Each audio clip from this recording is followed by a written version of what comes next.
The untold story of Donna Summer's three children. She was the queen of disco, the unstoppable voice that turned dance floors into sanctuaries and Saturday nights into religion. Donna Summer wasn't just a singer, she was a cultural force who redefined an entire era. With her hypnotic anthems like Last Dance, Hot Stuff, and She Works Hard for the Money, she became the soundtrack to a generation. Her music pulsed through nightclubs from New York to Paris, and her voice carried a power that could make strangers feel like family under a mirror ball. But for all the sequins, flashing lights, and Grammy Awards, there was another story, one Donna rarely revealed. A story not about fame, but about love, sacrifice, and the three daughters she left behind. These daughters lived in two worlds, the dazzling orbit of a superstar and the private, fragile space of home. This is the untold story of Donna Summer's three children, how they grew up in the shadow of a woman worshipped by millions, and how they've carried her legacy into new worlds of family, Hollywood, and music. One daughter found herself under the glare of cameras in Hollywood, another poured her soul into music on global stages, and the eldest quietly built a family far from the spotlight. Yet through it all, they shared the same thing, the memory of a mother who fought desperately to remain just mom, even as the world demanded she be an icon. Donna Summer's journey. Before we understand her children, we need to understand the woman who raised them. Donna Adrienne Gaines was born on New Year's Eve, 1948, in Boston, Massachusetts, the youngest of 7 children in a devout Christian family. Faith wasn't just background noise, it was central to their lives. Gospel music filled the summer home, and young Donna was soon leading the church choir with a voice so powerful it often stunned the congregation into silence. But Boston wasn't her destiny. In 1967, she auditioned for the musical Hair and won a role in the German production. That decision changed everything. Donna left behind America and immersed herself in Europe's experimental art scene. She learned German, lived in Munich, and absorbed the free-spirited counterculture that contrasted sharply with her strict religious upbringing. It was in Germany that she met Austrian actor Helmut Sommer, whom she married. They had a daughter, Natalia Pia Melanie, nicknamed Mimi.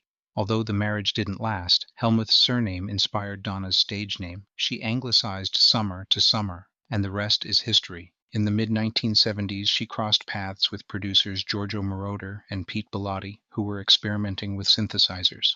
Together, they created Love to Love You Baby, a song that scandalized radio stations with its breathy sensuality, but turned Donna into an overnight star.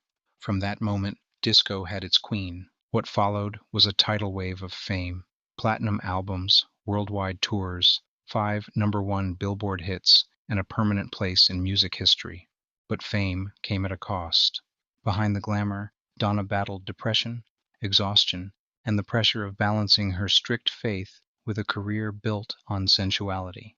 She collapsed on stage more than once, worn down by the grueling tour schedules Casablanca Records demanded. By 1980, she was suing the label for control over her own music, a rare act of defiance for a woman in that era. The fight was bitter, but it earned her respect as one of the few artists who dared to challenge the industry giants. Her struggles weren't just legal, they were spiritual. Donna had become a born-again Christian, but the disco world expected her to continue projecting the image of a sex symbol. She felt torn between the church and the clubs, the cross and the spotlight. To her, the applause often felt like chains. Then came the backlash. In the mid-1980s, Donna faced accusations of making controversial comments about the LGBTQ+ community, comments she always denied, but which damaged her standing with one of her most loyal fan bases. The fallout left her shaken, forcing her to retreat from the public eye for a time. She later worked to mend those wounds, emphasizing her love for all people. Still, Donna's resilience shone through. By the late 80s, she reinvented herself with songs like She Works Hard for the Money, an anthem inspired by a bathroom attendant she once met. It proved she wasn't just a disco star, she was a storyteller who could channel real human struggles into music. And through all of this, the lawsuits, the controversies, the comebacks, Donna was also raising her daughters. She may have been the queen of disco to the world, but at home, she was the mother who packed lunches, enforced chores, and reminded her children to say their prayers. Mimi Doler, the first daughter. Before disco crowned her its queen, Donna was simply a young mother. In 1973, she gave birth to her first daughter, Natalia Pia Melanie Summer, nicknamed Mimi, during her marriage to Austrian actor Helmut Summer. At the time, Donna was still working in Germany, a struggling performer trying to carve out a path in theater and music. Those early years were marked by long train rides, small European venues, and financial uncertainty. For Mimi, childhood meant living in modest apartments, often surrounded by the sounds of rehearsals and castmates dropping by after late-night shows. When the marriage ended, Donna took full custody of Mimi. By then, her career was beginning to accelerate, and she made the choice to Americanize her stage name from Summer to Summer. It was a symbolic shift not just for Donna, but for her daughter too, the start of a new identity tied forever to the meteoric rise of a global superstar. As Donna's fame exploded, Mimi's life changed overnight. Suddenly, she wasn't just the daughter of a working actress, she was the daughter of the queen of disco. Imagine being a child while your mother's face was plastered across magazines, her music thumped from radios and clubs, and strangers recognized her in grocery stores. Mimi's childhood was both privileged and complicated. While other kids' mothers attended school plays, Mimi's mom might be boarding a plane to perform for tens of thousands of fans. Donna tried to shield her daughter from the chaos. She limited press exposure, moved often to create private sanctuaries, and refused to let fame dictate Mimi's upbringing. Still, the world inevitably intruded. At school, Mimi wasn't just Mimi, she was Donna Summer's daughter. That came with whispers, expectations, and even jealousy from classmates. As an adult, Mimi chose a quieter life compared to her mother and half-sisters. She married Rick Doler, raised a family, and became the proud mother of Donna's grandchildren, children Donna doted on, often bragging about them more than her own career achievements.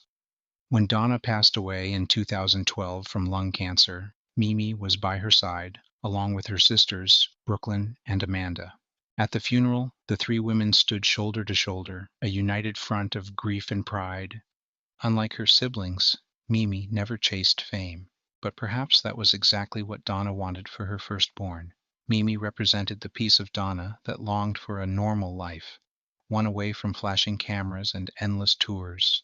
For Donna, Mimi's quiet strength was proof that even in the chaos of superstardom, she had given her daughter something lasting, stability and family. Cliffhanger. But where Mimi stepped away from the spotlight, Donna's second daughter would step right into it, this time in Hollywood.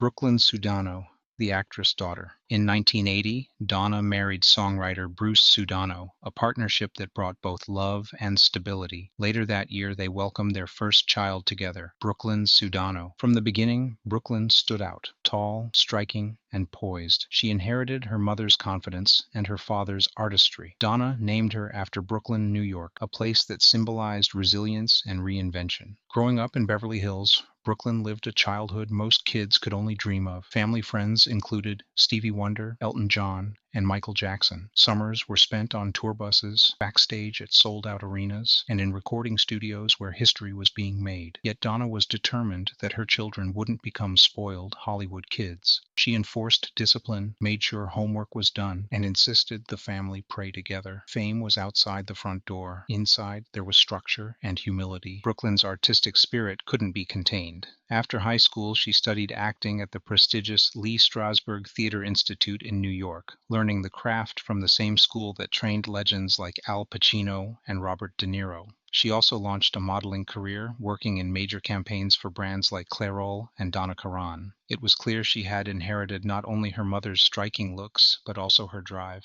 Her breakthrough came in the early 2000s. Brooklyn landed roles in television series like My Wife and Kids and films such as Rain, but her real moment in the spotlight came with the 2006 hit movie Take the Lead, where she starred opposite Antonio Banderas. The film, based on a true story, showcased her charisma and talent, and audiences couldn't help but compare her poise and presence to Donna's. Brooklyn didn't stop there. She built a career on consistency and versatility, with appearances in CSI New York, Unreal, My Wife and Kids, and most recently, the critically acclaimed Hulu series Cruel Summer.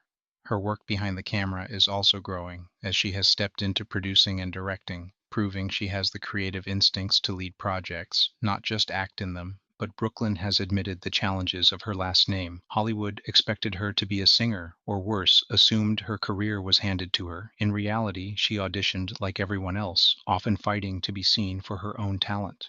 In interviews, she often returns to the lessons her mother taught her: humility, discipline, and persistence. For Brooklyn, success has never been about chasing her mother's shadow. It's been about creating her own light. Cliffhanger. But if Brooklyn carried her mother's star power into Hollywood, Donna's youngest daughter would carry her legacy through music itself. Amanda Sudano, the music heir. In 1982, Donna and Bruce welcomed their second child together, Amanda Grace Sudano. If Brooklyn gravitated toward acting, Amanda was drawn to music, the heartbeat of the Summer Sudano household. From the time she was little, Amanda was surrounded by rhythm. Her father was a respected songwriter who penned hits for Michael Jackson and Dolly Parton. Her mother was the reigning queen of disco. Family gatherings weren't just dinners, they were jam sessions. Instruments sat in living rooms like furniture, and it wasn't unusual for Amanda to fall asleep listening to her parents rehearsing. Music wasn't just entertainment in her world, it was oxygen. Unlike her sisters, Amanda inherited Donna's vocal power most directly.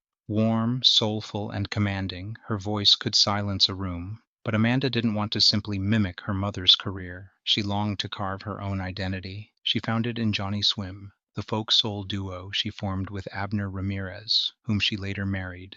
Their chemistry was undeniable, both romantic and musical. Together they wrote songs filled with raw emotion, blending Amanda's haunting vocals with Abner's guitar-driven melodies. Tracks like Home and Diamonds turned heads, and soon they were touring internationally, building a dedicated fan base. Their big break came when HGTV chose their song Home as the theme for the hit show Fixer Upper, introducing them to millions of new listeners. For Amanda, performing wasn't just a career, it was a way to process life. When Donna passed away in 2012, Amanda poured her grief into her art. Much of Johnny Swim's later work reflects themes of love, resilience, and loss. She has said in interviews that she sometimes hears her mother's advice in her head, reminders to rest her voice, to sing with conviction, to always put the audience first. What makes Amanda's story even more poignant is how she mirrors Donna in another way, balancing music with motherhood. Like her mom once did, Amanda now takes her children on the road, raising them amid the chaos of touring. It's a continuation of the family's legacy, but on her own terms. Where Brooklyn found her voice in acting, Amanda carries her mother's spirit through music, though not disco, but a sound rooted in folk, soul, and authenticity. It's proof that while Donna's legacy shaped her daughters, it never trapped them. Family above fame, and the legacy they leave behind. To the world, Donna Summer was a diva, a legend, a disco queen. But to Mimi, Brooklyn, and Amanda, she was simply mom. Donna fought hard to protect her daughters from the darker side of fame. She discouraged paparazzi exposure, insisted they value education, and reminded them constantly that faith and family mattered more than applause. Even at the height of her career, she often turned down appearances if it meant missing a birthday or school play. Her marriage to Bruce Sudano gave the family stability. Bruce wasn't just Donna's husband. He was their anchor, the constant presence when Donna was on the road. To this day, he continues to champion her legacy, writing books, giving interviews, and ensuring that her music and story are remembered. Since Donna's passing in 2012, her daughters have taken on the role of torchbearers. In 2019, they supported the Broadway tribute, Summer, the Donna Summer musical. For the sisters, it was bittersweet, watching their mother's life unfold on stage while knowing she wasn't there to see it. But it was also a celebration, a way of ensuring that new generations understand her impact. Each daughter reflects a different aspect of Donna's legacy. Mimi, the quiet one, choosing family over fame. Brooklyn, the actress, proving that determination carves its own path. Amanda, the musician, channeling Donna's passion into new sounds. Together, they show that Donna's truest legacy wasn't just disco. It was resilience, creativity, and love passed down to the next generation. And maybe that's the real untold story of Donna Summer, that behind the disco anthems and flashing lights was a woman who gave her daughters the strength to find their own voices, their own paths, and their own rhythm in life. Donna Summer's story reminds us that behind every icon are children who inherit both the blessings and the burdens of a famous name. So let me ask you, whose journey spoke to you the most? Was it Mimi, who chose a quiet life devoted to family? Was it Brooklyn, who carved her own career in Hollywood while carrying her mother's discipline with her? Or was it Amanda, whose music still echoes with the spirit of her mother's voice? Share your thoughts in the comments below. I'd love to hear what you think. And if you enjoyed uncovering the hidden side of Donna Summer's family, make sure you hit that like button, subscribe, and ring the notification bell.